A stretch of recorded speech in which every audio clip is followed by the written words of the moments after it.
Welcome everyone, this is your host Abraham L. Jaguar, a professional game master. First of all, this channel is proudly sponsored by Rome, the historical role-playing game. Experience the glory and decadence of Rome like never before. You will find it in the description and in the pinned comment. This channel is also proudly partnered with the What the Funk shop. Please check out their store for all sorts of products. They have dice, miniatures, game master screens, home decorations, and many other things.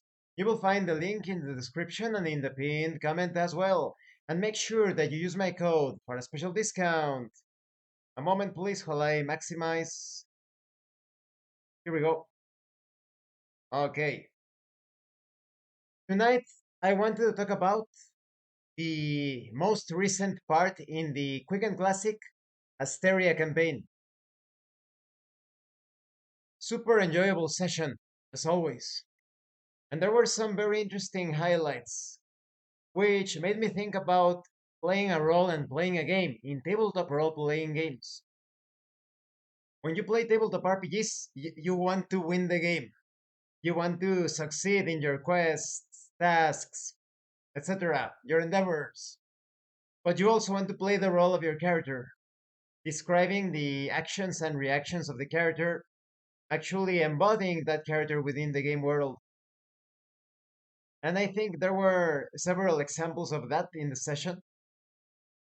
If you haven't seen it, this video is going to contain spoilers, so definitely check out the playlist in the description to see those episodes of the campaign.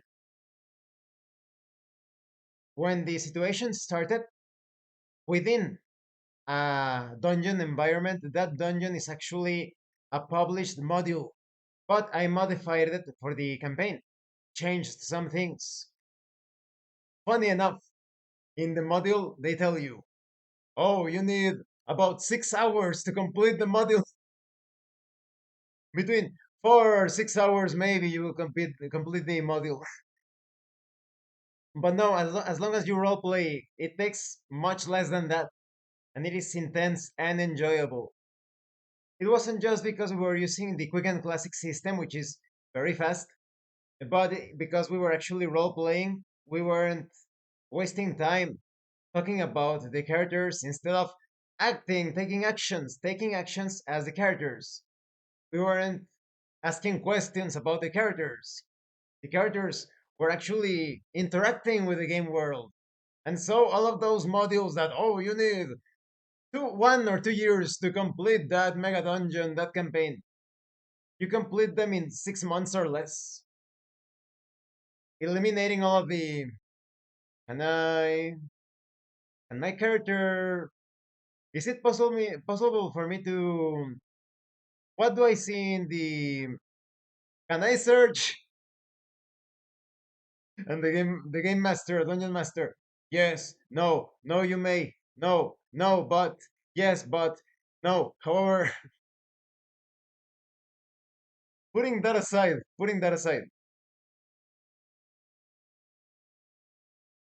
Derek playing the role of Risha. Risha has been very distrustful of her environment. She didn't even trust her own foster parents. She's very suspicious about the dangerous world around her. And because Munin decided to take a chance using the cursed bell that they are transporting or the powerful bell, and a negative effect was unleashed, right? Due to experimentation. So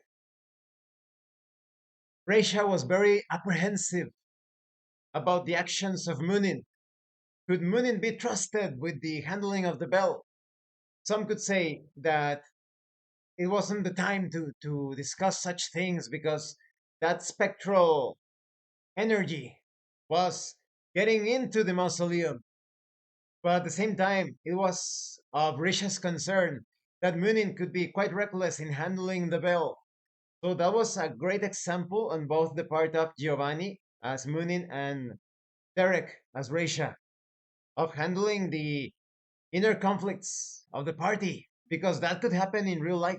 That is, in fantasy, if the fantasy was real, There could be differences of opinion, even apprehension on the part of the members, distrust.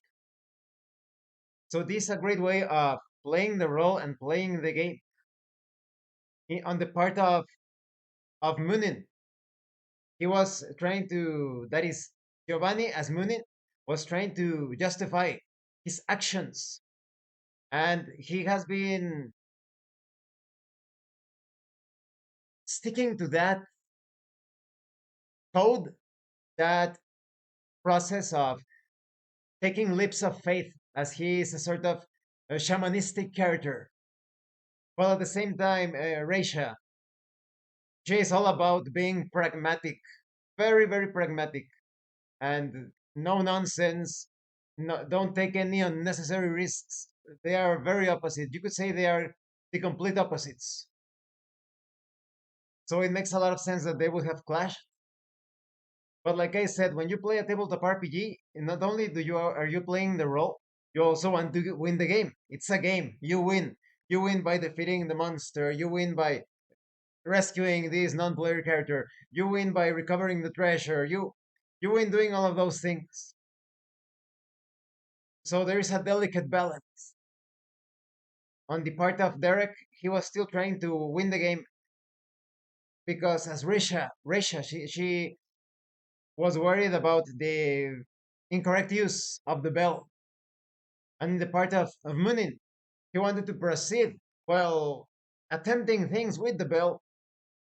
Later on in the adventure, he actually employed the bell to hold back these spectral forces. Now, once they were unleashed, the bell was possible to be used, but he had to sacrifice the powerful ring he encountered in the Mausoleum dungeon.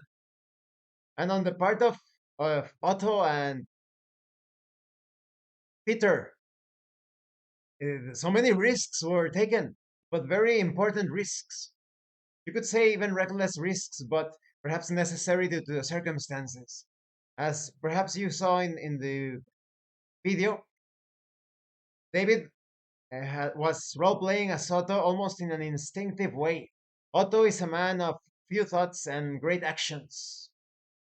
When they were fighting that mummy inside of the ritual chamber, without a second thought, he jumped into the stone coffin sarcophagus because smoke was coming out of it.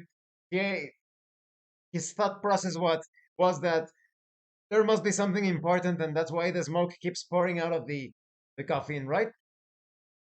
In the case of Peter, when they needed that last piece to open the door, he pretty much dived into the middle of the skeletons, searching frantically for the piece. So many actions taken in the heat of the moment. They were correct, but also risky. In fact, Derek, I don't remember if he mentioned it in the video or after the session, but he actually called for a reroll. You get a free reroll based on your luck points to repeat the roll when they were fighting the skeletons, Peter, Otto, and Reisha. He was worried about Peter dying because he was in the middle of the skeletons. And I'm pretty sure he would have died. The roll, luckily, was a success in the second reroll. Reroll, yeah, he would have died. He only had one hit point remaining, I think. So they managed to pull through. Remember that you are playing a game and you are playing a role. There is a certain enjoyment to using the game mechanics, those tactics, those strategies of the meta currencies. But there is also an enjoyment of being in the game world, putting the game mechanics on second plane, and focusing on the description of your actions. So, very enjoyable session. As always, I am looking forward to the next one. Thank you for watching this video. I hope it was informative and entertaining. Don't forget to leave a like, comment, and subscribe. And thank you so much to those of you that are going the extra mile to support the channel. If anyone else wishes to further support the channel, consider joining as a member using the super thanks button. Take a look at the information in the description and in the pinned comment. This has been your host Abraham L. Jaguar, a professional game master. And remember, in tabletop role playing games, it's not about what you want your characters to do, it's about what your characters are doing. Once again, thank you and see you later.